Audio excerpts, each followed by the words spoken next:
Sejam bem-vindos, famílias, tudo bem? Aqui Bora Up Podcast iniciando com mais um transbordo, um caminhão não, um foguete de informações e de conhecimento na área do empreendedorismo.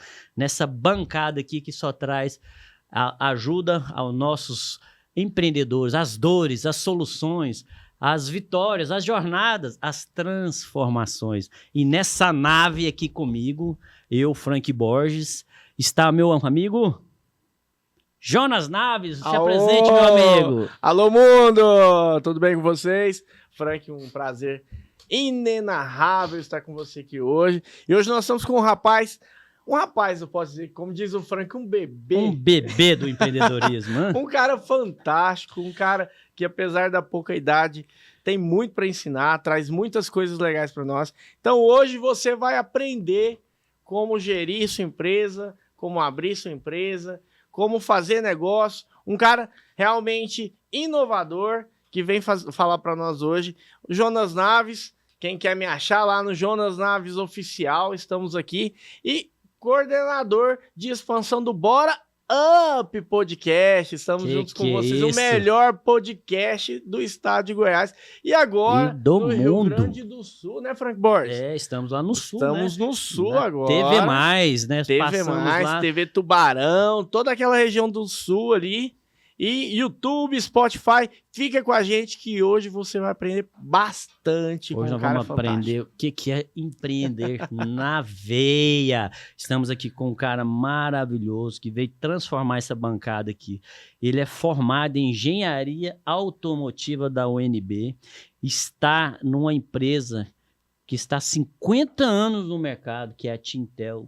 Autoridades em tinta, e ele está há 5 anos lá no começo. Estou aqui louco para saber essa história toda. Seja bem-vindo, Vitor Hugo. Eu sou o Vitor Hugo, eu sou natural de Uberlândia, Minas Gerais, cresci em Itumbiara boa parte da minha infância, né? Fui apenas sair de lá mais para o 3º ano do ensino médio, onde eu fui tentar seguir a carreira e o sonho de querer ser engenheiro. Apoio da família, muita vontade de somar, de agregar. Não tinha certeza se era por aí que eu ia ser feliz, né? Tive uns transtornos no meio do caminho, mas acabei estando na jornada empreendedora com muita paixão, muita dedicação, me dedicando bastante para fazer isso dar certo. Não tem um ponto de partida, Vamos, né? Então, por isso, Vitor Hugo, a gente quer saber agora, chegou o momento do Bora Up Repórter. Ah, é o famoso onde o Vitor Hugo vive, o que come, onde ele passou, de onde veio. Conta para nós essa jornada sua, da sua infância, seu contato com o empreendedorismo, quando foi, que época, que idade, conta isso para nós. Como é que começou tudo? Bom, procurar ser objetivo para a gente não ficar devagando muito, né? Mas eu sou natural de Uberlândia, Minas Gerais. Eu cresci em Itumbiara, né? Maior parte da minha infância, até boa parte assim do ensino fundamental e até início do ensino médio. Eu venho de uma família que, na época, estava vivendo excelentes resultados no comércio. A Tintel é uma marca que nasceu em 75 com o meu pai. Ele é do Maranhão e ele, depois de morar um bom tempo em Goiânia, decidiu fazer a vida dele em Itumbiara e criar a Tintel Tintas. Em Itumbiara, ele conheceu a minha mãe e eles fizeram essa jornada de crescimento e desenvolvimento da empresa para que ela possa ter essa envergadura empreendedora que teve. A Tintel Tintas, ela proporcionou para minha família o acesso a um financeiro que me deu uma boa educação. Eu tenho como falar assim que tive acesso a boas escolas, tive uma infância muito amorosa de pai e mãe, muito presente, né? Bem tradicional mesmo, mas isso não foi assim para sempre, toda a vida, né? Enquanto eu estava no início da minha infância, eu tive problemas de saúde que foram assim, bem corriqueiros na minha família, e eu tive dificuldade com isso, 5 pneumonias duplas, quase morri. Nossa, cheguei a quase perder a visão do olho esquerdo. Então, assim, uma série de problemas de saúde. Com qual idade? Ou foi assim, no decorrer da Foi no início da Tintel? Não, isso fala assim, que a minha família, muito bem financeiramente na época, conseguiu me dar essa sobrevida, né? Me dar um acesso à boa educação. E eu tinha muitos problemas de saúde quando era muito pequeno e tive tudo aquilo que o adolescente acaba tendo, muita espinha, aparelho, aquela jornada da sofrência na escola, né? Que é o famoso... Que deixa você muito retraído. Então, embora hoje eu possa ter uma certa desenvoltura para falar e me relacionar, nunca foi sempre assim. Né? Que interessante isso. Então, eu, além daquela época ser uma criança muito retraída, muito tímida, introspectiva, né? Tinha uma vontade muito grande de seguir na área da ciência. Na época eu chamava isso de que queria ser um astronauta, um cientista, alguma coisa nesse sentido. Depois fui crescendo e fui vendo que a minha paixão mesmo era engenharia e eu sempre quis seguir carreira nessa área. Deixa eu aproveitar. Quando seus pais criaram a Tintel, em 75, cara, eu nem nasci, tu tinha. De verdade. Nem eu. E aí começou. Aí veio a sua infância já também com o início da Tintel ali. Você nasceu... Eu nasci em 89. 89. A Tintel já tinha 20 anos quando você nasceu? Não, tinha. Não. 75, 85... 14 anos. Isso. A Tintel tinha 14 anos. Então você viu a empresa crescer e enquanto você estudava, você tinha... a sua vida ali de criança, você participou desse crescimento? Eu nunca participei da empresa em si, em etapa alguma. Né? Era sempre uma coisa da minha família, dos meus pais. Né? Você ouvia falar? Eu tinha uma convivência, né? A equipe dava suporte para levar, às vezes, a gente para a escola, buscar alguma coisa nesse sentido. A gente tinha uma convivência, assim, mas como os negócios dos meus pais. Né? Mas a partir daquele momento que eu já estava tomando consciência do que eu queria fazer com a minha vida, né? E eu não estava me encontrando feliz, né, em Itumbiara, eu tinha um sonho de seguir a área da engenharia e isso me fez ter apoio apenas da minha família na época. Eu não tinha bons amigos, não tinha bons relacionamentos lá em Itumbiara, não queria morar lá mais na época. E a minha irmã fazia relações internacionais em Brasília, na Uniceub. E foi uma janela de oportunidade para eu ir fazer o meu 3º ano de ensino médio em Brasília, numa boa escola, para fazer um preparatório para vestibulares. Bacana. Né? Eu não tive, como vou falar assim, mentores, né? Para poder me guiar como é que ia ser essa jornada do ensino superior. Meus pais só têm ensino médio completo, não tem engenheiros na família. Não tem, assim, na época não tinha ninguém da família que tinha feito uma escola pública, uma faculdade pública, né? Uma faculdade pública não tinha. Então, o meu desejo era realmente entrar numa boa faculdade, uma faculdade pública, federal mesmo. E a minha família endossou essa minha vontade e eu fui para Brasília morar com a minha irmã para fazer estudo na escola do Centro Educacional Sigma, na época. Uma boa escola de nível nacional, né? É uma escola cara, vou falar assim, investiram bastante, né? Mas eu falo sempre que os meus pais deram uma educação para mim, não foi para virar as costas para ele, foi para dar retorno. Claro. Né? Vitor, mas antes da escola e da faculdade, você fez alguma coisa? Seus pais te colocaram para trabalhar ou você vivia para estudar? Vivia para estudar. Estudava. Então o trabalho era escola, né? Era só escola. A verdade é que eu era muito desmotivado na época. Eu penso que se eu tivesse feito algum de ensino técnico, alguma coisa que tivesse, às vezes, me despertado um pouco mais para a jornada técnica, toda essa história seria toda diferente hoje, né?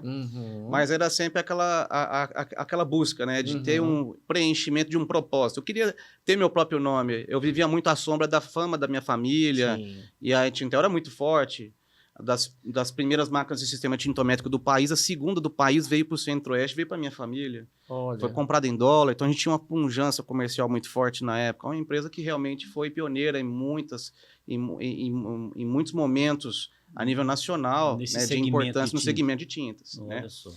E era já tinta geral ou mais na linha automotiva? Principalmente a residencial, essas de casa, né? Mas teve muita força e tem uma certa força na área na automotiva, que são tintas para veículos, né? Tintas industriais para setor industrial. Nós atendendo esses 3 setores, né? Então, quando eu fui para Brasília fazer essa jornada de estudo para o ensino médio, eu queria muito realmente passar no vestibular.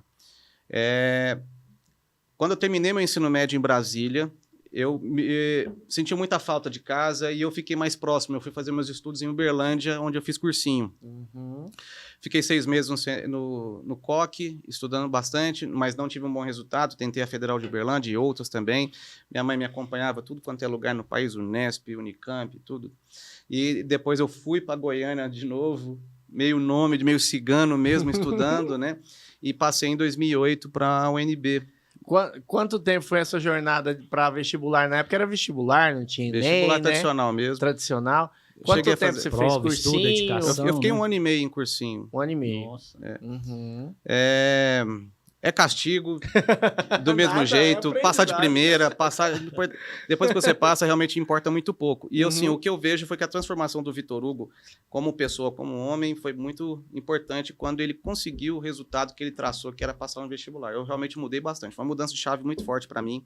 Eu passei a conversar de uma maneira totalmente diferente, muito mais confiante. E eu comecei a fazer projeto de iniciação científica, eu queria realmente agregar muito.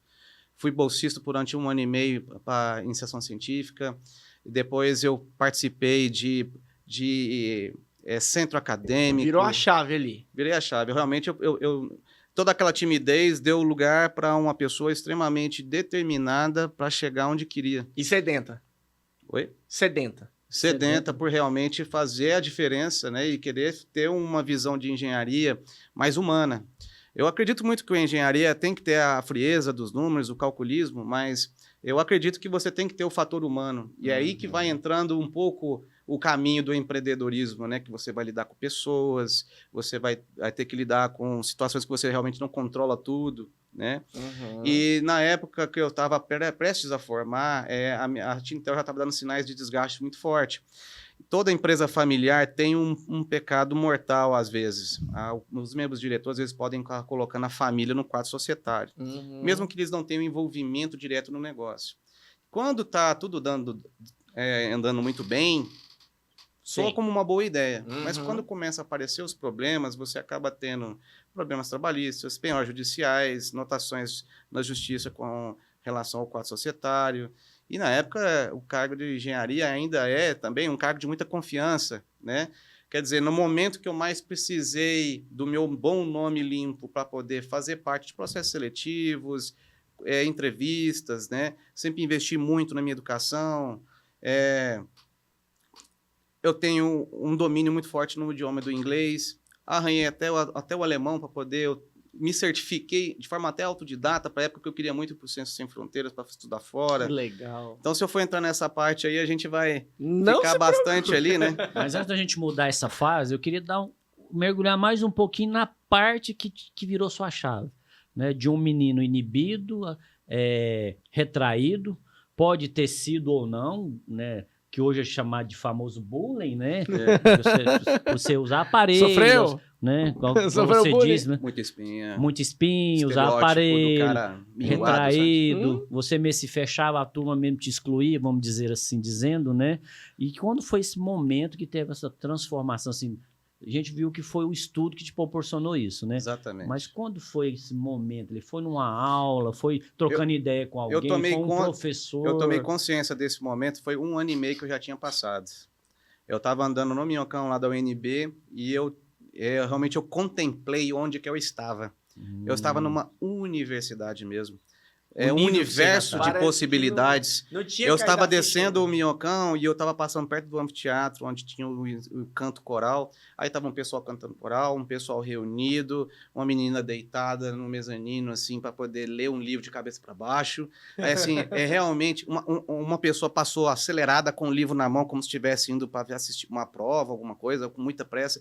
Então, assim, eu tomei a perplexidade, né, um menino de Itumbiara, né, pensa assim, ver essa complexidade, né, eu fiquei perplexo com aquilo e fiquei emocionado, eu sentei e me agradeci. Saber que você rompeu isso e tudo, Exatamente, né? E assim, eu fiquei realizado, porque eu gosto muito de gente, de conhecer histórias, quem anda comigo, meus amigos, minha namorada, sabe o tanto que eu gosto e tenho um interesse genuíno na história das pessoas. Qual é o nome da namorada? Caterine. Caterine. Ela sabe o tanto que eu tenho um interesse genuíno na história das pessoas, né? Que eu tenho realmente uma admiração por cada momento que a pessoa compartilha comigo. Então, ali eu me fiz muito forte nas minhas próprias convicções. Eu Eu via Nossa. que aquilo que eu podia estar compartilhando me criava identidade. E essa identidade me dava nome. E eu criava força como homem, como Te estudante, como impulsionava a aspirante à seguir. engenharia. Você teve isso aqui vai me seguir, vai me impulsionar. Tanto é que depois eu ocupei cargo de presidente do centro acadêmico, fundei a Atlética, participava Olha de só. produção de eventos. A gente chegou a fazer eventos de música de forma totalmente gratuita. Você diria que nesse momento você encontrou seu propósito? E foi isso que... Encontrei. Que massa. Meu cara. propósito, assim, em prol da educação Sim. mesmo, sabe? De realmente levar o debate, levar a discussão, o aprendizado, o conhecimento, para poder que as pessoas possam se conectar mais, né? Uhum. Você realmente romper aquela bolha de achar que você é muito maior do que tudo. Uhum. A gente é pequeno. Sim. E a gente vai conhecer pessoas incríveis nessa jornada toda, né? Então, Uhum. aí que eu fui pegando na faculdade introdução à atividade empresarial, tinha colegas que estavam abrindo empresas, colegas que estavam sempre nessa parte de inovação, startups. Nós tocamos projetos de construção de veículos elétricos dentro da própria universidade. Que bacana. Então, a gente tentava realmente debater patentes, ideias. A UNB provoca muito você nisso, isso é muito saudável.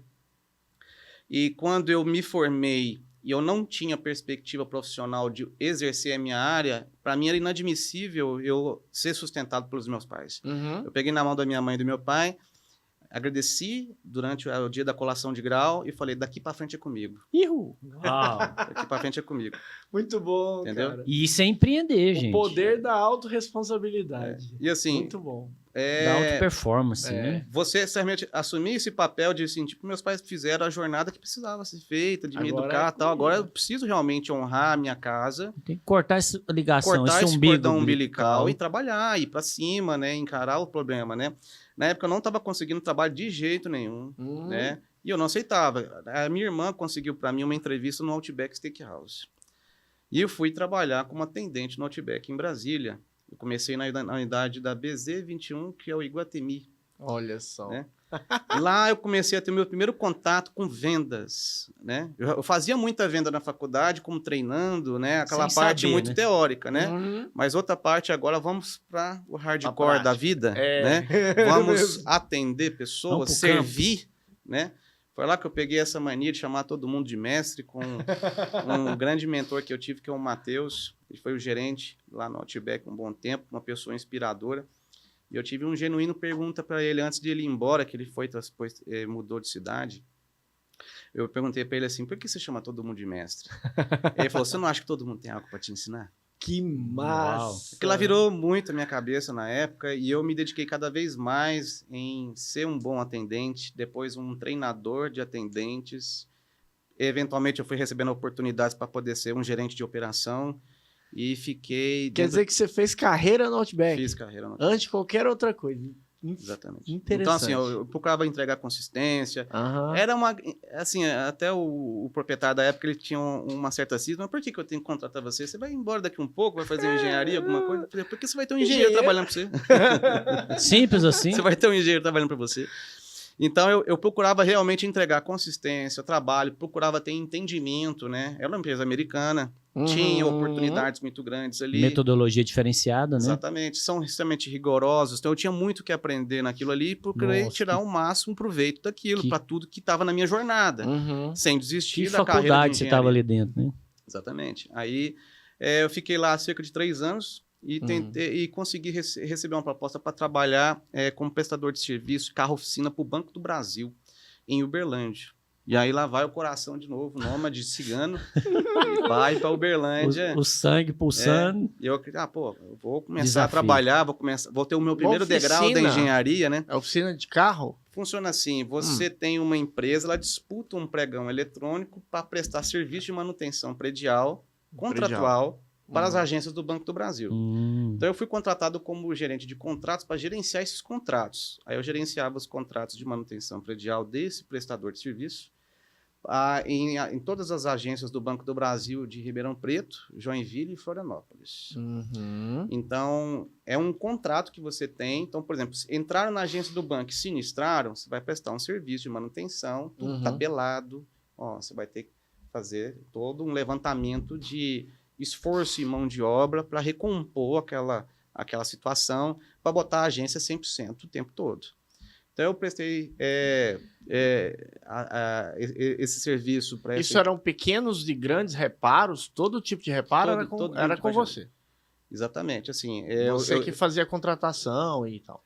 Não, eu tinha um contrato e eu era o gestor do contrato. Eu trabalhava para o Fernando e a Ana Cristina, onde a gente executava essas manutenções através de equipes que estavam nas cidades. Uhum. Né?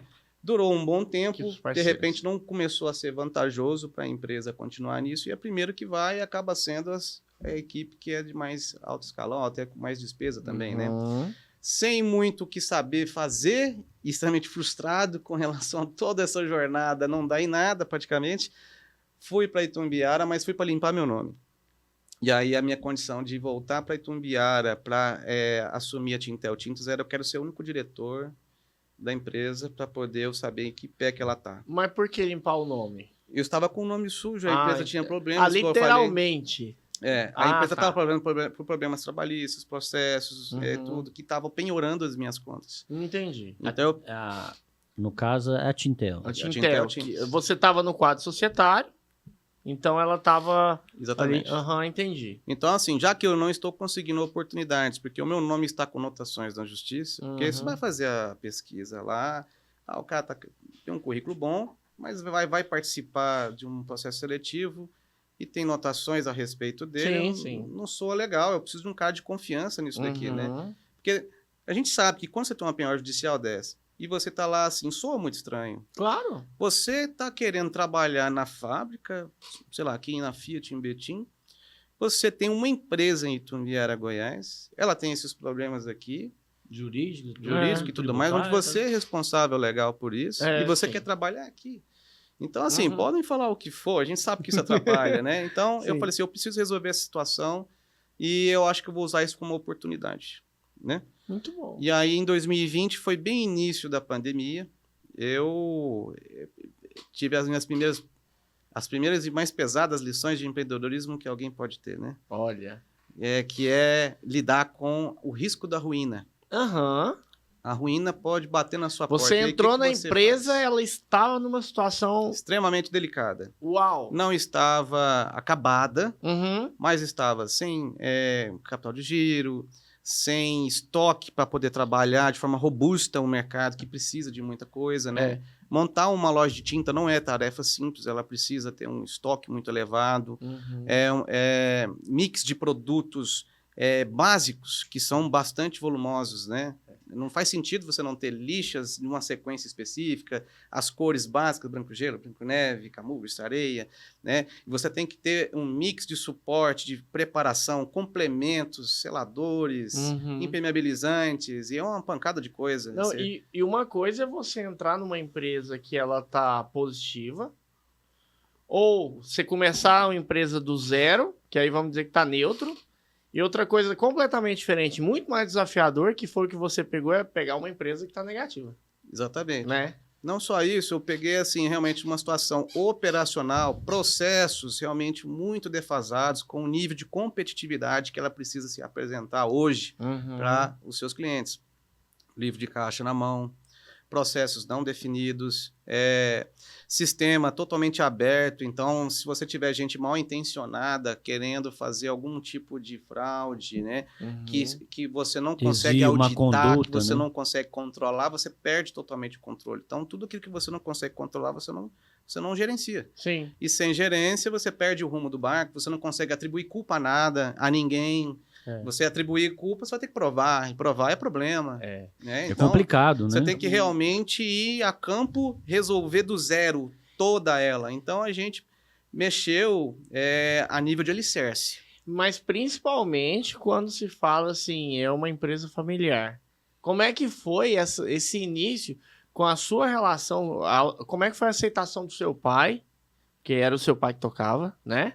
Porque isso é difícil. Até pro pai falar assim, não, filho, vem me ajudar que eu tô precisando de você. Eram difícil. ambos, né? Tanto é que o casamento dos dois chegou a finalizar, Sim. né? a minha mãe, que era a atual gestora da empresa, que ficou viva, porque o principal CNPJ da matriz teve que ser fechado, que é o CNPJ da abertura de 75. Então, o que ficou vivo foi o CNPJ que eu fazia parte do quadro societário, que é o do ano 2000. Então, por isso que eu falo sempre, a marca Tintel Tintas é de 75. O meu CNPJ é do ano 2000. Sim. Mas continuamos mantendo vivo, porque não deixa de ser uma linha gerencial minha, né? Quer dizer, ele teve dificuldade, sim, e minha mãe também teve, na época que eu comecei a mexer. Ela se afastou. E você também teve, né? Porque... E eu fui trabalhar junto com meu pai. E espera-se, da formação que eu tive de infância do filho, espera-se a subserviência.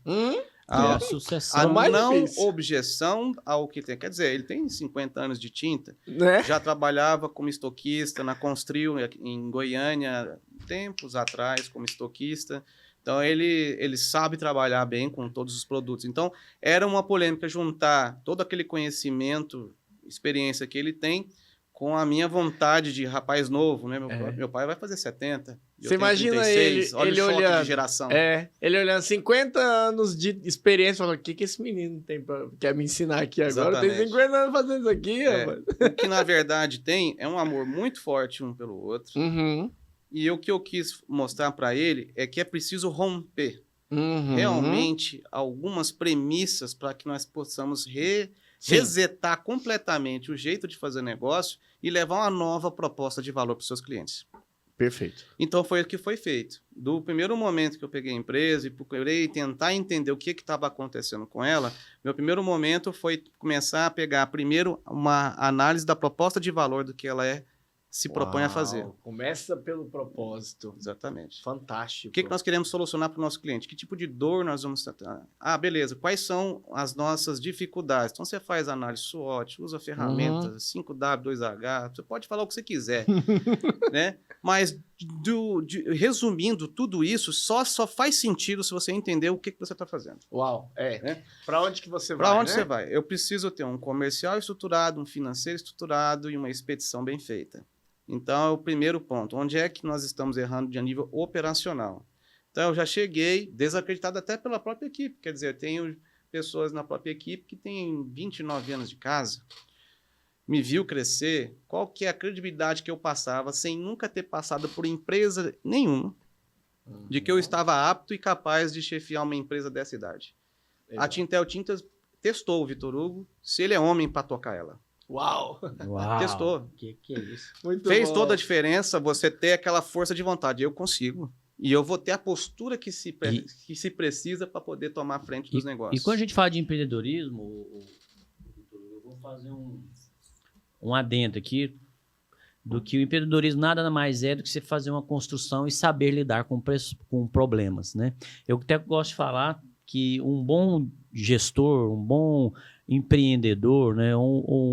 Um bom empresário, ele tem que saber ser um bom resolvedor de problemas. Sim, exato. O cara sabendo isso vai longe. E a gente vê que na sua trajetória o empreendedorismo estava na veia, né? Minha família é muito comerciante, principalmente pelo lado de pai, é muito comerciante mesmo, o comercial é forte. Essa questão de ter valores rígidos e integridade, que eu acho que é uma palavra que fala-se muito pouco hoje no nosso meio empreendedor, você se comportar como uma liderança íntegra, né, que segue o que fala, né, sem ficar de falso moralismo, e que está disposto a pagar o preço, porque você vai ter que fazer sacrifícios, que você vai ter que segurar a onda. Não é questão de 2 semanas, não. Eu estou falando de uma disciplina rigorosa de anos, né, para você conseguir chegar no resultado esperado. Uau! Nós tivemos que fazer sacrifícios muito terríveis, né, para o estilo de vida que a minha família estava acostumada a fazer, mas era um remédio que precisava ser feito. Remédio amargo. Então, quando você pega uma pandemia dessa e você precisa tocar a empresa do ponto de vista que ela precisa fazer cortes extremamente severos para poder se manter viva, na carne. Eu não tive dó. Eu cheguei realmente cortando muito pesado. Foi muito difícil lidar isso com a equipe, né? Tive resistência muito forte. É natural acontecer essa resistência, porque é uma mudança muito brusca. Mudamos contratos com contadores, mudamos relacionamento com fornecedores, demitimos clientes, Olha. Que é uma coisa que é difícil falar. Uhum. Que é uma dor muito grande, que eu tô Muito demitindo grande. uma receita, né? Mas Na como é que é a visão do natureza empreendedor- dessa receita? Porque você tem que, às vezes, dar um freio na indecência, dar um freio naquilo que não está realmente dando receita para a empresa. Uhum. Então, eu peguei as principais fontes de receita dela, enxuguei o máximo a operação, me inserindo nas funções. Então, eu cheguei a ficar 1 ano e meio sem entregador, porque eu consegui terceirizar ela por 1 ano e meio. Né? Pegava um pessoal da equipe de prestação de serviço, que eram 14 motos, sob demanda, quilometragem que é baseada naquela entrega para poder controlar o custo fixo e o variável da empresa no seu máximo. Vender coisas de objetos da própria empresa, da casa, para poder fazer receita de qualquer forma. Ah, eu vendo lixo, eu vendo tinta, beleza, eu vendo quadros velhos, equipamento antigo, obsoleto, pesei ferragens que não tinham finalidade com ferro velho. Vendeu também. Reciclo papel, reciclo plástico. Uau, Eu fui no máximo, eu achei a Onde receita teve onde eu fonte. precisava achar. Muito bom isso. Então, eu ocupei... Você hoje, pequeno empresário, faz tudo. Comercial, Eu presa, né? contabilidade, É o eu presa. presa. Escraviário. Escra- Escraviário. Mas aí você tem que ter um método. Vai ficar para sempre assim ou você vai ter um método de saída Aham. disso? É. Então, hoje, a Tintel ela tem plano de carreira, processos bem definidos, tem projeção de resultado, indicadores de desempenho para poder fazer o que faz, sabe onde quer chegar, a proposta que valor que quer entregar, os canais de comunicação, todos esses fatores limitantes que ela tinha, mas não tinha conhecimento e nem maneira de monitorar, hoje ela monitora. E olha pra você ver, você pegou a Tintel, vamos colocar bem a grosso modo aqui, com menos 10 e você jogou ela lá em cima. Com muita humildade, cortando na carne, fazendo o que precisava ser feito. Você o Vitor Hugo criou uma expertise nessa linha também. Você não pensou depois, cara, vou abrir uma consultoria nesse sentido, vou ajudar outras empresas também a sair desse buraco, assim como eu fiz com a empresa familiar? Ou tu já tem projeto nessa linha? Num primeiro momento, não pensei. E, assim, sendo bem sincero, acaba sendo uma relação de amor e ódio o empreendedorismo. Sempre vai andar. Eu cheguei a pensar várias maneiras. Eu tenho que vender esse negócio, eu não vou dar conta. Uhum. Você faz uma montanha-russa emocional se você quer ou não quer o negócio. E até a Caterine falava para mim assim, eu não vejo você saindo disso. E eu falei assim, para mim é difícil, porque o meu motivacional pessoal queria muito estar na engenharia. Queria muito estar fazendo o que eu fui treinado a fazer. Você estava conquistando aquele momento. Eu né? queria viver desse propósito da engenharia. E aí você vai brigando com Deus, vai tentando entender por que você me colocou de volta nisso. Por que você me colocou de volta nisso? Aí eu fiz um processo de reflexão muito profundo nisso e eu decidi misturar os planos. Hoje, meu foco realmente é expansionista da Tintel Tintas, tornar a empresa extremamente profissionalizante em todas as suas frentes, um comercial robusto e moderno, uma expedição moderna e tecnológica, um financeiro apurado com as melhores práticas possíveis para que ela possa poder realmente escalar. Eu separei a reestruturação da empresa em 5 etapas. Cada uma dessas etapas são etapas que freiam aquela atitude muito emocionada do empreendedor de sair querendo usufruir do status de ser diretor e que controla o crescimento dela de uma maneira sustentável e orgânica, né? O que você quer na sua empresa nunca é decolar igual um foguete. A gente fala muito aquela coisa meio coach. Não, vamos decolar, foguete não tem ré, mas isso não funciona para a empresa. Prática, né? Se você não tem capital de giro e você cresce rápido demais, você não dá conta de acompanhar a despesa que você acabou de criar. Exato. No mês seguinte, quando você coincide com uma queda de retração de mercado. No segundo mês que você tentou fazer isso, o seu grau de endividamento aumenta tanto que você não consegue acompanhar a curva de endividamento que você teve, você quebra. Você quebra lucrando. Então, eu tive que evitar essas armadilhas do sucesso de todo jeito que você imaginar. Vivi muito abaixo do padrão diretor de empresa por muitos anos. Né? Porque eu usei o capital próprio da empresa para alavancar ela mesma. A gente começou, às vezes, a cogitar a possibilidade de pegar um Pronamp, algum programa de ajuda de crédito, alguma coisa para poder colocar uma escala mais agressiva para a empresa, no 3º ano de implementação das mudanças. Até lá, todo o resto foi feito com dinheiro de recurso próprio. Reduzindo Criando custo. austeridade financeira com seus fornecedores para poder que não haja dúvida da capacidade de honrar os compromissos que a Tintel tinha. Quer dizer, quando você não tem crédito na praça, você só tem condição de pagamento à vista. E como é que você faz para poder você custear uma obra que você tem que atender, que o cara precisa de 30, 60, 90 dias para poder custear aquela obra? O nosso setor de construção civil trabalha com provisionamento de datas de vencimentos, né?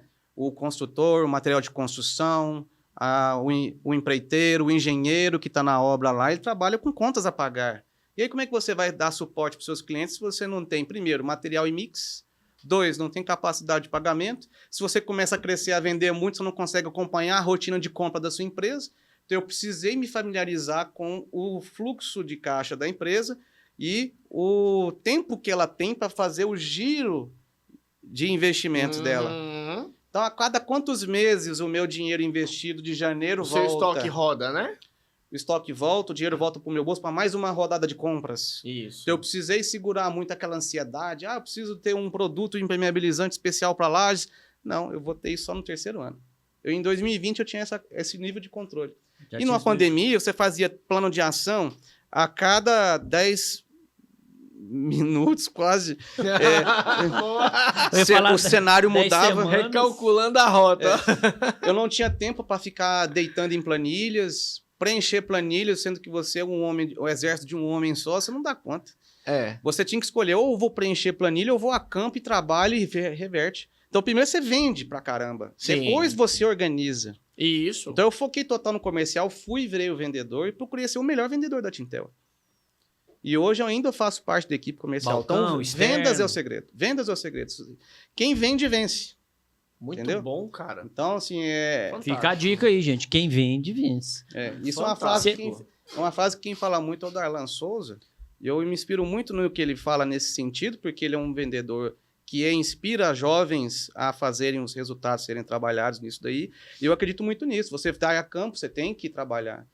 Eu admiro muito o trabalho, por exemplo, do Flávio Augusto. Eu gosto da postura dele, comedida, séria. É um homem que agrega valor para a nação empreendedora. E eu tive que fazer esse papel de treinar pessoas realmente lado a lado, caminhando lado a lado com elas, ombro a ombro com elas. Eu acreditei isso, eu aprendi isso no Outback, a caminhar ombro a ombro com a minha equipe. Eu não tenho estereótipo de um tiozinho de loja de material de construção para ficar só dando ordem atrás de um balcão. Então, realmente, eu bato carga, carrego, confiro estoque, ajudo a minha equipe. Fazia ou ainda faz? Faço tudo isso. Olha só, Frank. Entendeu? Então, hoje nós estamos com 8 colaboradores. Eles têm total certeza que eu posso estar ali do lado deles, ali, ajudando a realmente reverter uma objeção do cliente ou um problema operacional. Muito bom. Então, hoje nós temos uma cultura capaz de entregar isso para os nossos clientes. Estamos com, igual eu falei, projeção de carreira, temos regimento interno, regulamentado, para poder ficar muito claras as regras da empresa. É muito evidente como é que nós vamos promover as pessoas. Temos treinamentos, investimento em cultura. Eu quero realmente que o meu colaborador cresça junto com a empresa. Vitor, eu vou fazer um desabafo aqui. Essa entrevista, ela tá me surpreendendo positivamente em todos os sentidos. Tô aprendendo tanto, você trouxe tanta qualidade. Eu sei que você não estudou para vir, você tá trazendo o Vitor, né? É o que você já viu. Mas muito interessante isso. E aí, quando você falou, eu acho que vai ficar gravado na história desse podcast. Quem vende, vence, né? Então a venda é o grande segredo e você focou nisso para poder fazer a Tintel ser o que a Tintel é hoje. Como é que são as suas estratégias com a sua equipe de vendas? Como é que é o nível de pressão? Porque a gente sabe que vendas tem que ter uma certa pressão, mas essa pressão também existe lá seu ponto de equilíbrio. Como é que você faz isso? Você prefere pôr a pressão, você trabalha mais com gratificações, como é que funciona isso aí? Ou fazendo, porque você foi para o balcão, você faz para o pessoal ver, né? Como é que você treina seus vendedores? Suas estratégias principais? Hoje a nossa equipe ela é alinhada por critério de de satisfação do cliente. Eu Uhum. não tenho uma arma calibre 12 na cabeça do meu vendedor, Boa. obrigando ele a ter que escalar vendas extremamente elevadas, agressivas. Uhum. Não, hoje eu aposto na premissa de que meu cliente tem que ser muito bem atendido e assessorado. Então, a principal proposta de valor da Tintel Tintas hoje é realmente colocar o cliente dono da obra. Então, ele precisa ter acesso ao conhecimento, estado da arte, de como usar o material para atender a necessidade dele. Então, eu coloco um atendimento extremamente amistoso e aproximado dos nossos clientes, onde eu convido ele a primeiro conversar com nossos consultores para que ele possa, de forma até sem compromisso, posicionar os produtos e depois posicionar a necessidade de contratação da mão de obra dele. Essa forma de agir coloca o cliente no centro, coloca ele dono da obra. Quando você tenta fazer uma negociação onde você primeiro chama a mão de obra para depois qualificar o produto, quem você está colocando no controle é a mão de obra. É, ele que vai escolher. E hoje nós temos um mercado goiano extremamente agressivo e muito eficaz no leiloeiro, no cara que na realmente comissão. quer botar preço na sua estrutura, na sua mercadoria.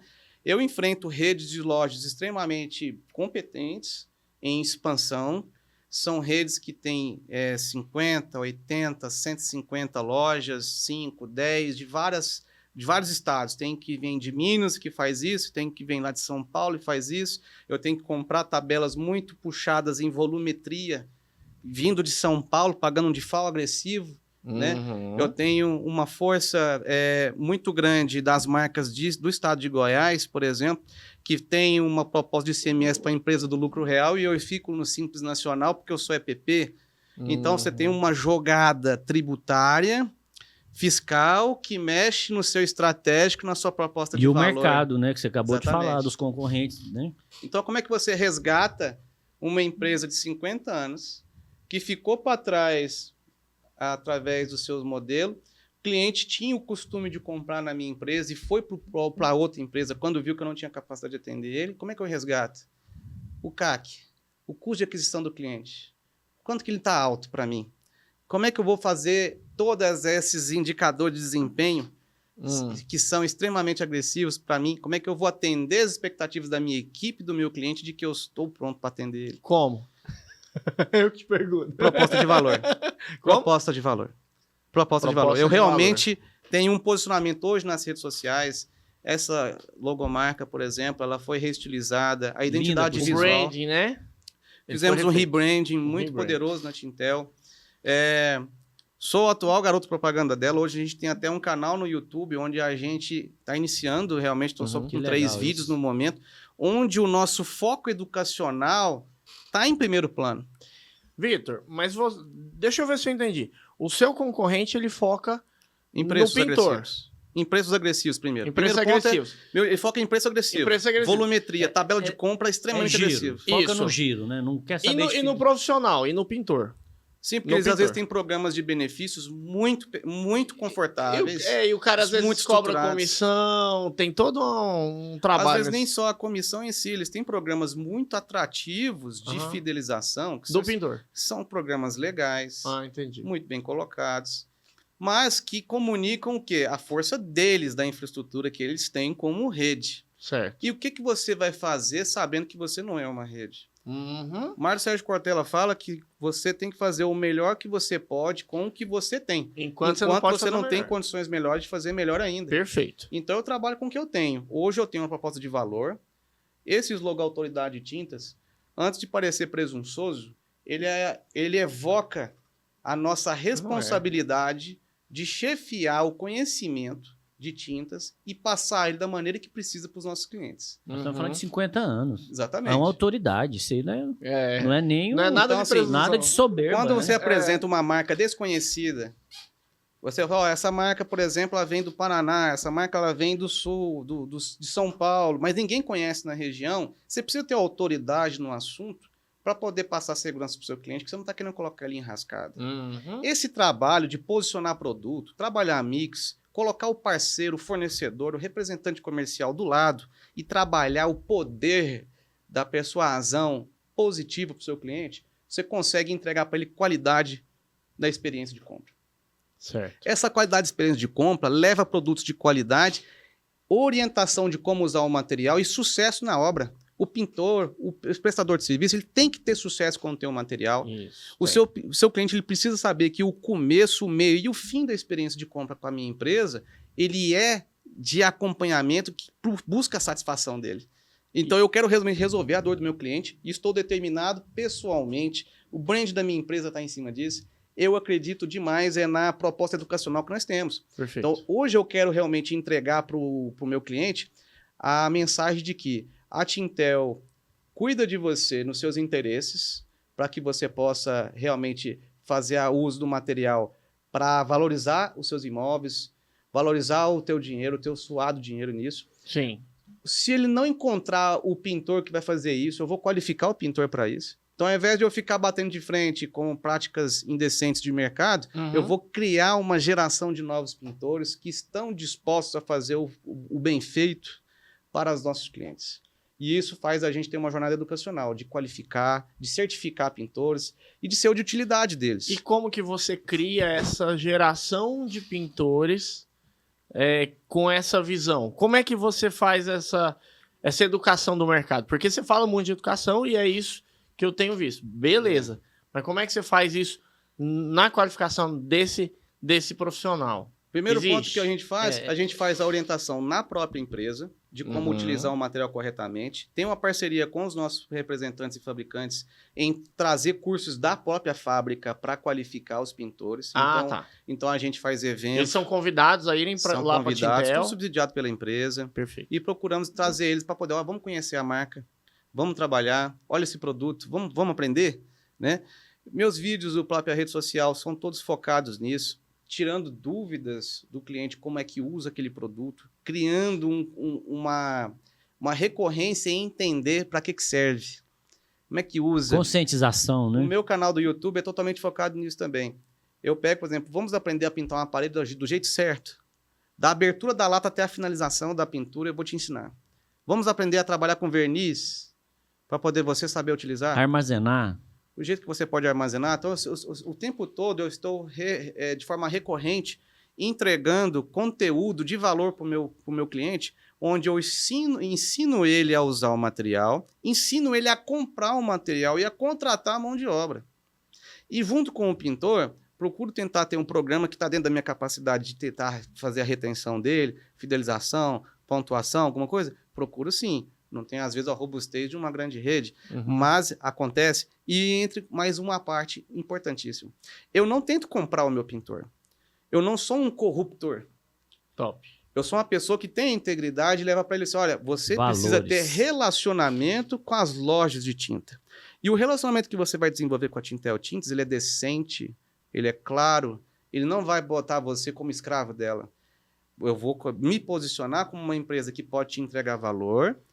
Parceiro, o seu cliente que quiser fechar comigo vai se sentir muito bem recebido. Você vai ser tratado como profissional que é. Tanto é que os nossos eventos são nesse formato. Todo mundo das lojas de tinta da minha cidade faz eventos em churrascarias, chama como se fossem compadres numa confraternização, né? Então, a gente fez um evento numa terça-feira, em março agora, que reuniu cerca de 46, na meta de 50, 46 pintores profissionais no Senai. No Senai? No Senai. Perfeito, hein? Então a gente pega um ambiente de valorização profissional tal como ele é e fortalece as iniciativas. O Senai tem um trabalho incrível na formação. Não é um oba-oba na churrascaria, né? Não é o oba-oba. Não estou querendo criar compadres aqui, não. Eu quero que você, profissional qualificado, se sinta respeitado e valorizado e vá num ambiente propício para lapidar o seu machado. Porque nós estamos falando aqui de empreender, né? Exatamente. Então a Tintel tem esse diferencial, que ela não vende só a tinta, ela não se preocupa só na sua reestruturação interna, com ferramentas, metodologia. Ela consegue externar isso. Exatamente. Ela consegue trazer todos para cá. Eu não tenho o menor interesse, mestre, em fazer realmente tomar frente de uma empresa que ela não tem um propósito social forte. Uau! Eu não tenho interesse. Eu prefiro fechar a empresa do que eu ficar corrompendo pessoas, criando uma empresa onde você tem gente acomodada que não trabalha bem, não atende bem, não entrega valor. Você tem na vida dois estilos de pessoas. As que trabalham para se manter e as que trabalham para vencer. Nada contra quem quer se manter, mas eu trabalho para vencer. Eu trabalho para vencer. Eu trabalho para entregar valor. Eu gosto de me relacionar com gente com competência. Eu adoro ver um pintor, um profissional, uma pessoa que tem tesão em fazer o que tem que fazer. Muito bom. Essa é a palavra. Trabalhar com Muito vontade. Ele chega com seus 30, 40 anos de tinta para mim e fala, isso daqui vai prestar? Eu falo, olha, vamos falar pau a pau, colega. Esse material passa essa segurança nesse quesito, tem certificação de qualidade, a instrução do fabricante é essa daqui. Estou colocando à sua disposição um ambiente controlado, sem custo envolvido para você, testar da maneira que você preferir o produto para saber se atende suas expectativas. Aí ele pode testar? Pode. E deve, né? Que Nós- massa! Lá na sua empresa você tem um lugar onde ele vai testar Pode. a tinta, passar na parede? Pode, ali? inclusive nós temos cabine de pintura Muito para poder bom, estar cara. fazendo esses testes. Nos cursos que a gente tem feito, a gente dá esse espaço para o pintor, junto com a parceria dos fabricantes que fazem o evento. Uhum. Então, eu tenho amostras de tinta que eu mesmo estou aplicando e o próprio curso, o próprio canal do YouTube ajuda a gente a reforçar esse compromisso em aplicar o que nós estamos falando. Top. Testo nas minhas obras, nas minhas necessidades particulares, acompanho passo a passo, corpo a corpo, os clientes que estão utilizando o produto, não como cobaias, mas como interessado em saber se o problema foi resolvido. Muito bom. Então, você não tem esse tipo de postura na maioria das lojas de rede. Você tem um anotador de pedido que é competente em apenas rifar e leiloar aquilo. Tirador Então, de pedido, vamos dizer assim. esse tirador de pedido tem deixado o cliente esclarecido muito insatisfeito. Hoje você tem a internet, a Amazon, o Mercado Livre, quebrando fronteiras de acesso aos produtos. Sim. Então, por que você precisa de uma loja de tintas física? Se é só tirar pedido. Se você sabe o que você tem que usar, você não, Boa, esse aí. você realmente pode comprar tudo pela internet. Você não precisa de uma área de tintas para nada disso. Exatamente. Responda para nós a sua pergunta que eu fiquei curioso.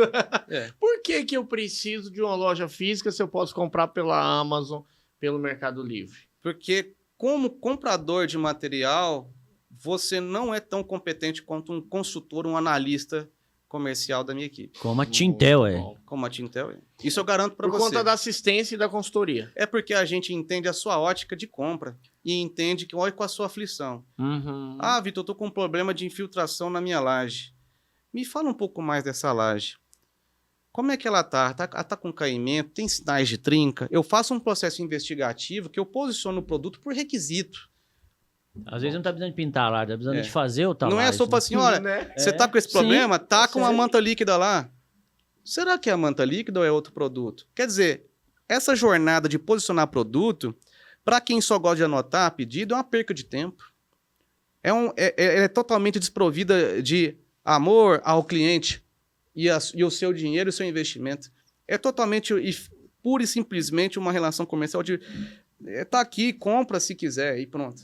Entendeu? O que você quer? Não, não sei. Então, quando você quiser, você volta, por favor. Comprou, veio dinheiro para cá, produto para lá, tô nem pro resto, Exatamente. Eu não tenho esse interesse. Dependendo do que a pessoa está me falando, eu gasto um bom tempo ali, às vezes até para nem vender. né?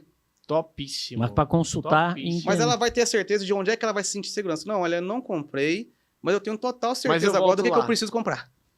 E às vezes. Às vezes eu vou qualificar a venda que você vai fazer no meu concorrente, mas você vai entender quem entende do assunto.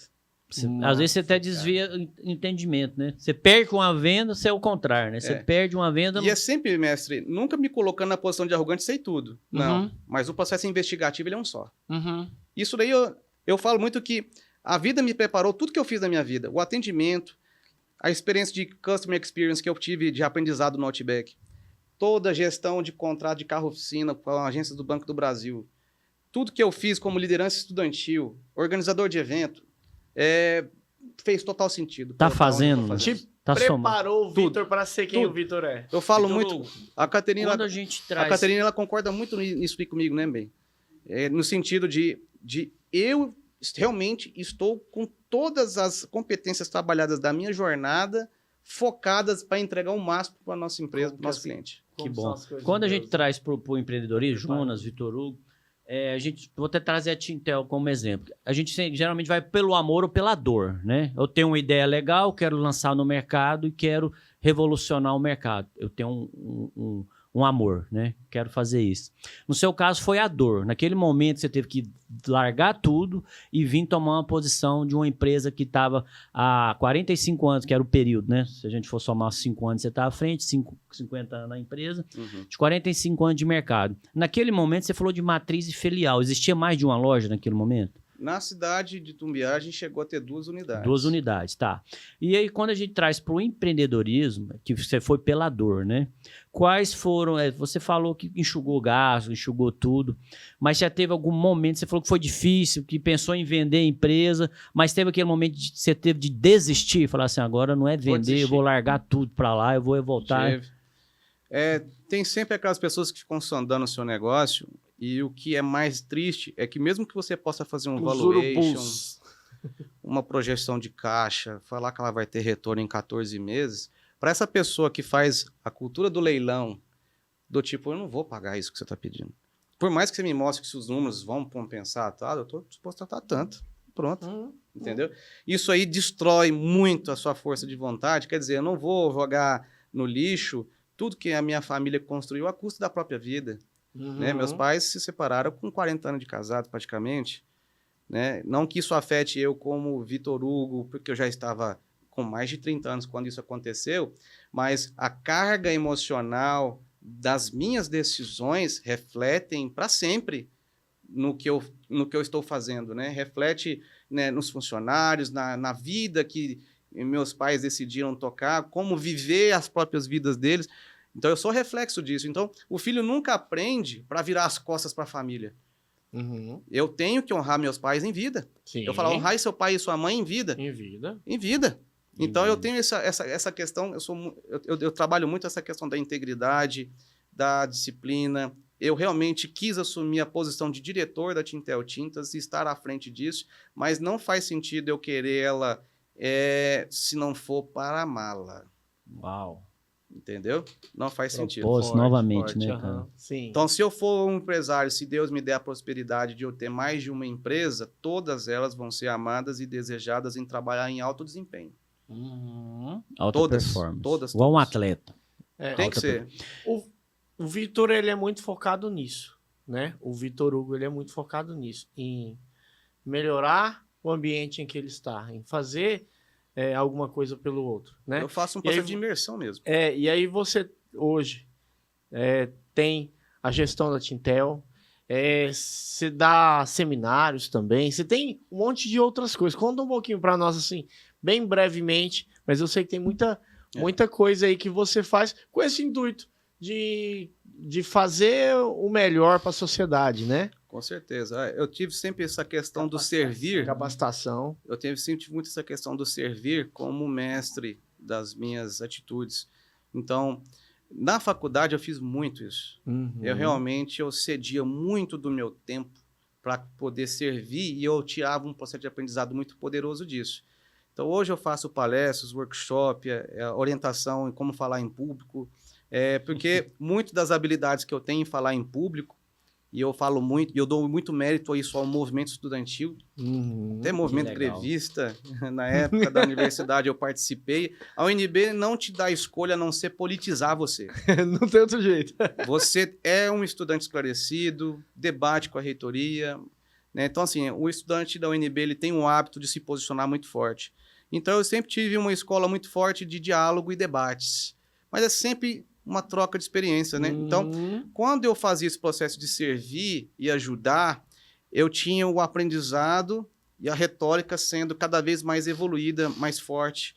Eu fazia palestras no Distrito Federal, em várias escolas, para fazer jornada vocacional para engenharia, como presidente do centro acadêmico. Olha só. Entendeu? Legal. Então, eu tinha colegas que nós tínhamos iniciativas... Tem muito engenheiro por aí que você plantou a sementinha lá, então? Sim. Que massa. Então, a gente, em escolas de ensino médio, realmente falar por que você tem que entrar para engenharia? Eu fazia muita palestra. Então, eu acreditava muito que o engenheiro tinha que saber vender bem. Sim. Falar bem em público, vender o projeto. Esse projeto é muito bom, por quê? Dá os motivos, argumenta, retórica, né? Então, eu sempre exercitei muito isso.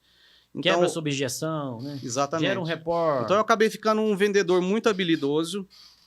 E aí a gente volta àquela máxima do quem vende, vence. Eu acho que a trajetória de sucesso que a gente foi adquirindo com o passar dos anos foi simplesmente a colheita daquilo que a gente plantou, que é realmente fazer pelo próximo para poder fazer com que ele prospere e você vai junto. E ele vai junto com você também. Então a minha equipe vive isso. Eu realmente tento ser um líder inspirador no ponto de vista de que eles não servem a mim, eles servem ao cliente que precisa que isso daqui seja totalmente focado para ele, desenvolvido para ele. Então, os cursos, os treinamentos que eu faço, tudo isso é realmente focado para entregar para as pessoas valor. Muito bom. O tempo todo. Então, seja liderando pessoas, produzindo iniciativas, até professor de dança, eu fui um tempo. Boa, Porque gostei. Gostei. Só um Essa parênteses nesse curiosidade é interessante. sentido. Só para ter um parênteses do porquê que surgiu isso. Em Brasília, é um estilo de vida bastante caro, né? E a UNB, ela tem muita criatividade em como que você vai se divertir na sociedade, né? Então, você tinha os happy hours, os forrós lá no setor de Clube Sul, o Cota Mil, o Antigo Caribenho. Então, assim, a gente aprendeu a dançar pagando aquelas meias entradas, onde você se divertia, encontrava gente para todo lado.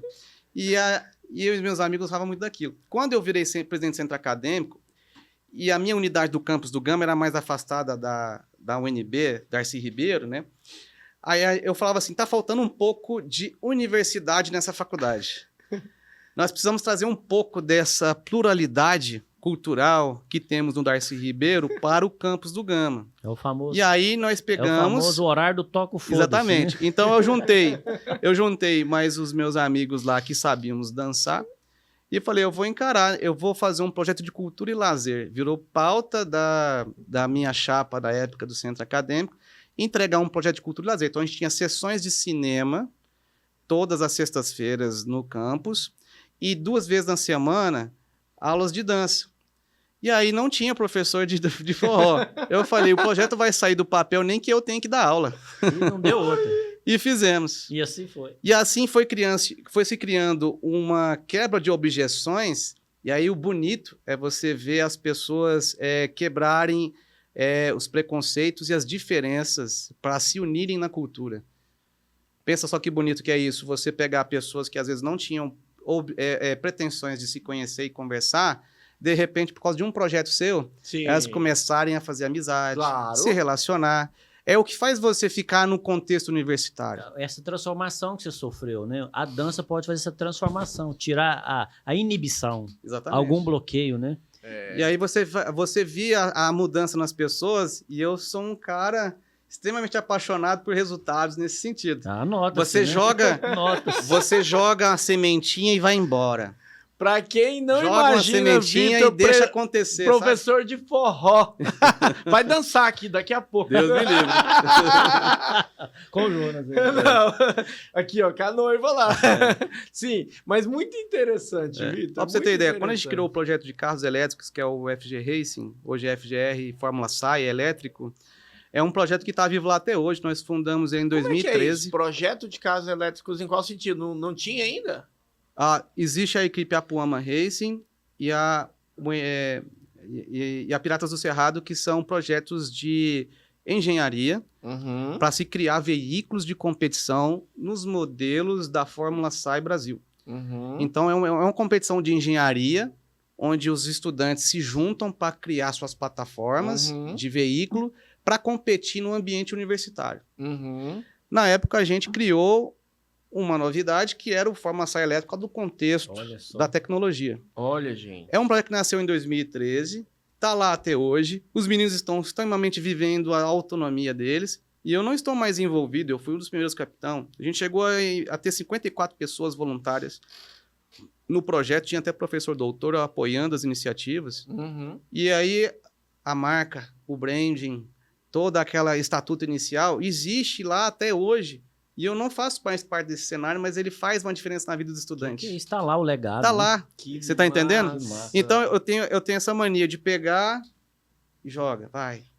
E o que o empreendedorismo é, não é isso? Tive uma ideia, vou abrir um galpão. Vai fazer o quê? Assim, assado. Não, eu vou ter uma distribuidora de bebida. vou ter uma loja de tinta, vou fazer não sei o quê, vou abrir uma farmácia. Então, você não faz isso, você não treina isso o tempo todo. Sim. Então, inconscientemente, todas as minhas iniciativas foram treinando perfil empreendedor em mim. Perfeito. Que legal. Todas. Porque eu levava a sério. Uhum. Tinha que ter estatuto, tinha que ter regimento, tinha reunião, tinha conselho, tinha auditoria, tinha prestação de contas, tinha tudo. E eu sempre gostei de trabalhar minhas faculdades administrativas em todos os meus projetos. Eu fui uma criança que jogava videogame para zerar. Eu gosto de zerar. Eu gosto de ganhar. Até o final. Olha a meta na cabeça dele aí. Eu gosto de ser um esportista. Então, assim, eu jogo é para ganhar. Igual eu falei para você, eu não trabalho para me manter. Eu trabalho para vencer. Então, se eu for fazer uma loja de tinta, que ela seja melhor naquilo que ela se propõe a fazer. Uau. E eu te falo para você que é empreendedor e está passando por dificuldade. Se você entregar o que você promete, você vai vencer. Hoje o mercado não está pagando bem quem não entrega o que promete. Claro, perfeito. Ah, mas eu tenho que enxugar. Enxugue, porque a metodologia empreendedora exige que você faça isso. Então, eu falo muito que a empresa não existe para atender os caprichos dos seus diretores, dos seus CEOs, dos seus gestores. Ela existe para entregar do jeito mais eficiente aquilo que ela se propõe a entregar para os seus clientes. Sim. Ela existe para isso. Que legal. Então, você tem que enxugar, cuidar de pessoas, desenvolver cultura, trabalhar processos, fazer eles serem os mais rápidos e o mais bem feito possível. Seu comercial tem que saber vender. Seus vendedores têm que entender a jornada do cliente. Seus financeiros têm que entender de processos financeiros para poder ter austeridade financeira, deixar as contas em dias, criar credibilidade no meio que você atua. Então, os meus fornecedores sabem que a Tintel Tintas vai pagar em dia, vai criar um processo de venda que vai gerar um valor do seu cliente e vai projetar resultado. Perfeito. Então, a minha empresa entrega resultado. Muito bom. Entrega valor, se posiciona muito bem perante os concorrentes, tem uma projeção de crescimento e cultura comportamental. Muito bom. Isso aí eu posso garantir que ela tem hoje, 5 anos depois de trabalho. Uau. Porque ela é a personificação do Vitor Hugo. Que é uma pessoa que quer entregar de valor. Exato, exato. Não estou fazendo isso por mim. Isso. Estou fazendo isso por todos que querem trabalhar com tesão. Muito bom, E você deixou bem claro isso, que você gosta de externar isso, né? Gosto. Que Sou legal. bastante empolgado com isso. Isso é maravilhoso. Vitor É Hugo, o tesão Jonas, que você falou. Né? É paixão Nós chegamos por naquele fazer. momento do... Passou tão rápido, que né? que é isso? Uma hora voou, né? Caramba, não, vai ter que voltar, Vitor. Mas Não tem antes jeito, disso, não. Nós vamos fazer reprise aqui. Antes disso, eu queria saber... Nós falamos como você construiu a Tintel aqui hoje, né? Até hoje. Até aqui, dia 30/5/2025, às 17h19. E agora para frente, quais são os planos? Quais são a visão? Qual o planejamento? Quais são as suas tendências de agora para frente? Nós queremos consolidar uma equipe operacional muito forte, uma expedição financeiro e comercial muito fortes, para que a matriz tenha condições de entregar para os seus clientes a possibilidade da expansão. Essa possibilidade de expansão, aliada ao propósito dela, vai fazer com que as nossas operações alcancem mais pessoas. Eu conseguindo me posicionar menos no operacional e mais no estratégico, vou conseguir fazer mais alianças e parcerias que vão ser fundamentais para a continuação da proposta de valor. Perfeito. Então, hoje eu preciso realmente estar mais dentro desse processo de fortalecimento de parcerias. O espaço que vocês estão dando para mim aqui hoje é um espaço que antes era inimaginável em 2020, porque eu não tinha controle da operação, eu não tinha equipe para deixar a minha operação. Eu não tinha certeza de que o meu cliente ia ser bem atendido em 2020, a ponto de falar assim, o Vitor precisa sair.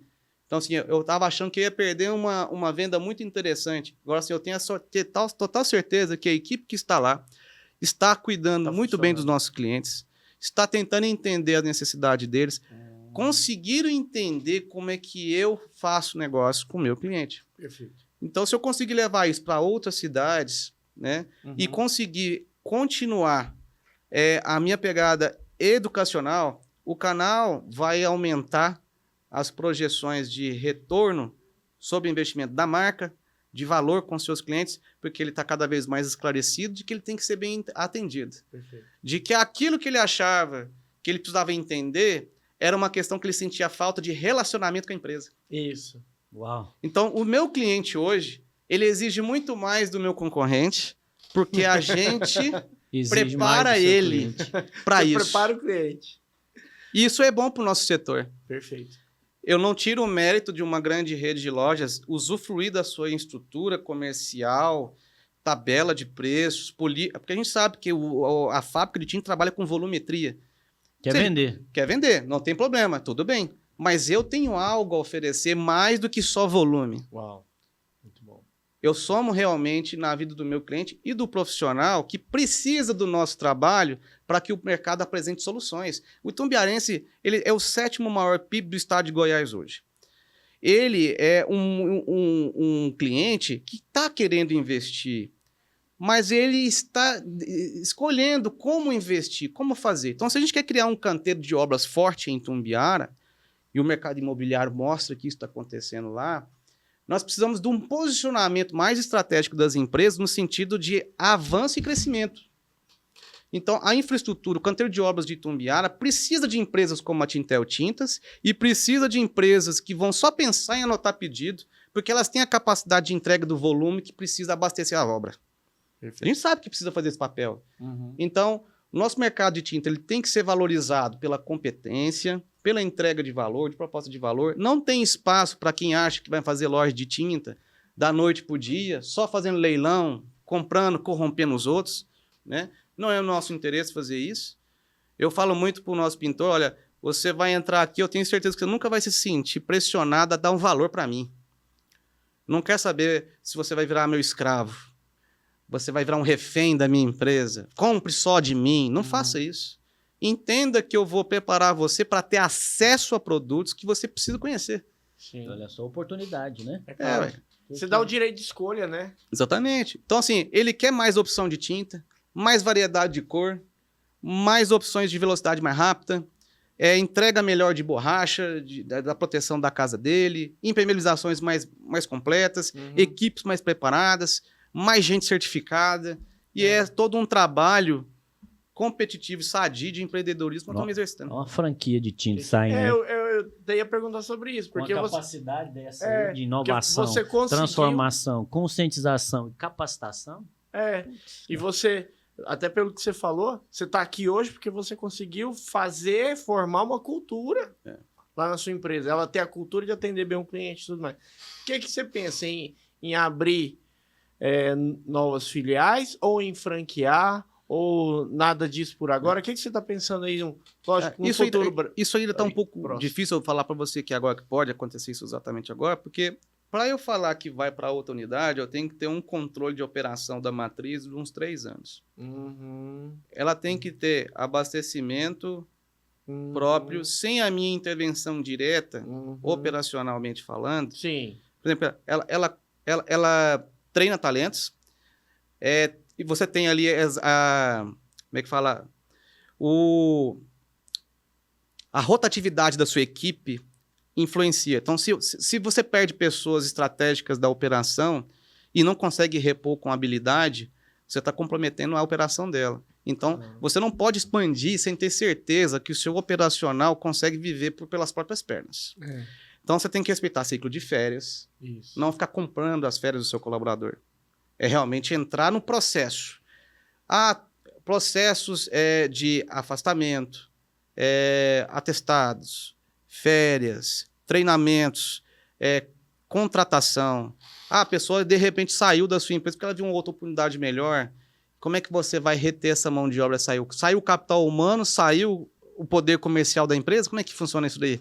Entendeu? Então, você precisa primeiro ter certeza da sua operação antes de ir para fora, abrir uma outra franquia. Tem que ter um Vitor em cada um. Você tem que treinar as pessoas. Isso, né? Isso é muito interessante. E já finalizando agora, Vitor, que é uma satisfação muito grande. Foi um ensinamento que eu escrevi algumas coisas aqui, né? Mas não podemos deixar de finalizar sem o Jonas fazer a famosa pergunta dele, né? Vamos lá, vamos fazer a pergunta. Arrocha o homem aí. Vitor, dentro de tudo isso aí que você falou para nós, te falar, tem muito aprendizado ainda. Quando eu falo é verdade, eu quero trazer você novamente aqui, porque tem muita coisa ainda para a gente conversar. Tenho certeza que quem está acompanhando aprendeu muito, mas tem Tem ou não tem muita coisa ainda para transmitir? Sempre tem algo aí, né? Tem muita coisa. Às vezes eu não soube conduzir muito. Não, a primeira pelo vez que eu contrário. participo De forma do podcast. mas- Pelo contrário. Deixou, foi muito insight, muito Essa aprendizado. paixão, essa energia que você colocou, isso aí é fantástico. Isso fala mais do que qualquer outra coisa. E tem muito aprendizado. Tá muito bacana. Então, nós queremos saber. Vitor, nós falamos de propósito e você trouxe várias vezes o propósito, a empresa. Como que você estruturou? Propósito, né? Começou pelo propósito, sempre pelo propósito. Porque se você tem propósito, você consegue galgar as outras coisas. Mas se você não tem propósito, não resolve nada, né? Você pode ter tudo, mas não tem propósito. Então, qual que é o propósito do Vitor? O que o Vitor quer deixar para esse mundo daqui muitos anos, né? Daqui muitos anos, quando você não estiver mais aqui, Quando você não estiver mais aqui, que é a... frase da lápide. O que você quer que alguém vá lá, né? E olhe e fale, cara, aqui jaz o Vitor. Ele fez isso. Teve alguém que disse aqui algo muito interessante. A gente morre de verdade para essa terra a última vez que as pessoas falam o seu nome. Aí sim você morreu. Então, o que você quer deixar para esse mundo aqui? Qual que é o seu propósito? Vitor Hugo. A gente é um pedacinho de todo mundo que a gente conheceu na vida. Perfeito. Aquilo que você faz hoje, planta sementes que vão muito além de um projeto de enriquecimento pessoal, egoísta, que só visa acumular bens por aí. Quando lembrarem de mim, vão lembrar de um homem que tentou, no seu máximo, tirar o máximo da competência, da excelência e da vontade de marcar a vida de alguém, né, através daquilo que a pessoa acredita. Se você acredita na educação, que você possa viver e deixar esse legado na vida de alguém. Não fique preocupado em seu nome, seus bens, seu patrimônio. Construa algo que vai muito além do seu nome. Eu falo muito que a engenharia é muito além de um nome na frente. Engenharia é bastidor. Eu tenho total decisão de que não estou interessado em um culto à imagem do Vitor Hugo. Eu estou interessado em as iniciativas que o Vitor teve, fizeram ecoar por décadas em iniciativas que fizeram a mudança na vida de famílias, deram um propósito, deu sustento, criou famílias, a pessoa descobriu que ela é especialista em, sei lá, em efeito mármore, através de um treinamento que nós demos, que mostrou que aquele grau de artístico que ele tem traria prosperidade para a família dele, porque ele descobriu uma carreira que ele nem sabia que existia, mas que podia levar prosperidade para a família dele. Então, ele vai se sentir à vontade de desenvolver uma família, uma ideia, um projeto, alguma coisa que ele ame, porque alguém teve a iniciativa de acreditar que ele existe. Maravilha. Você vai fazer muito além do próximo, pro próximo, realmente, entendeu? Uma iniciativa minha descobriu alguém que, de repente, é o maior da área e ele nunca nem ouviu falar o nome do Vitor Hugo. Mas ele abriu o precedente daquele ambiente ser transformador na vida dele. E para mim, esse é o suficiente. Uau! Eu achei muito interessante isso, porque dá para resumir em algo que eu já ouvi, que quem faz de verdade nesse mundo planta uma árvore sem saber quem é que vai usufruir do fruto e da sombra dessa árvore. E é o que o Vitor colocou para nós. Eu tô plantando, não quero nem saber quem é que vai. Exatamente. Isso é lindo, isso é maravilhoso. Cara, parabéns, viu? E onde é que a gente se encontra? Pra turma lá de casa, lá, saber. Fala suas redes sociais, seu contato, onde você está localizado. Meu Instagram é victor.hugods. Estou sempre ali na Afonso Pena 511. Eu gosto de atender meus clientes, eu mesmo também. Em Itumbiara, Goiás. Isso. Tem um canal do YouTube onde você pode interagir também com o meu conteúdo. Eu gosto muito de saber... Qual é o canal? Fala pro pessoal aí. Tintel Tintas Itumbiara é o nome do canal. Tintel Tintas Itumbiara, pessoal. Isso. Tá bem no início, nós estamos tentando fazer o melhor possível para entregar valor. Estamos tentando conhecer nossa audiência para saber como é que é, mas eu não vou desistir, eu estou com muita energia para entregar por muito tempo conteúdo educacional para muita gente, para que eles possam descomplicar o acesso às tintas. É muito mais do que só contratar um serviço e deixar arrumado ali. é uma forma de você expressar suas intenções de edificar tudo que você quer na sua vida, né? Eu quero um carro, quero uma casa, quero um lugar no sol aí para poder eu mostrar que eu estou crescendo, que eu estou desenvolvendo. E nada melhor para mostrar que você está crescendo do que infraestrutura, né? Que legal. Então, assim, eu posso descomplicar isso, saciar a sua vontade de ser dono da sua própria obra. Eu acho que é uma coisa que a gente, às vezes, fica muito indignado, né? Contratei, mas não me sinto dono, parece que eu não posso mandar em nada aqui. Tá do jeito que ele queria, mas não tá do jeito que eu queria. Isso é verdade. Então, eu posso ajudar nisso. Eu sou um cara muito aberto e acessível, gosto muito de trocar uma ideia e acho que é isso. Bacana, parabéns, viu? Mais uma vez. Jonas? Boa tarde, muito obrigado. Obrigado pelo espaço, pessoal. Frank. Cara, nessa nave aqui. Obrigado pelo espaço, viu, pessoal? Fantástico. Obrigado, Não, Jonas. eu tô muito feliz, Vitor, porque você é um cara inteligentíssimo e que consegue traduzir e falar de forma simples.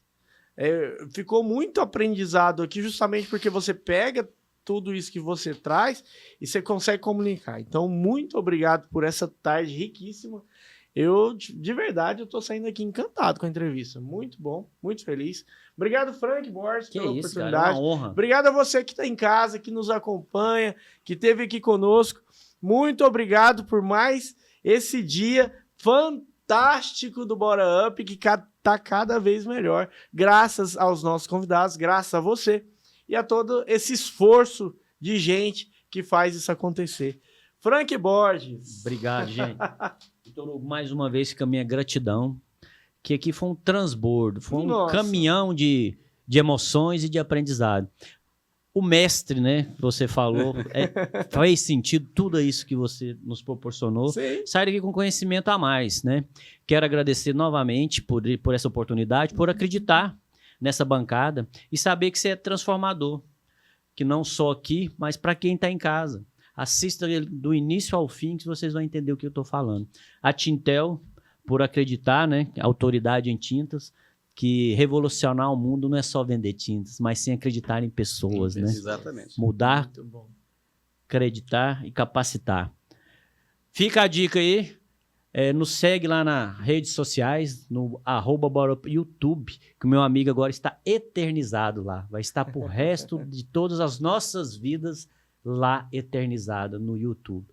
Toca o sininho de notificação que sempre vai ter novidades novas. Muito obrigado, beijo no coração de cada um. Gratidão. Até mais, gente. Uau!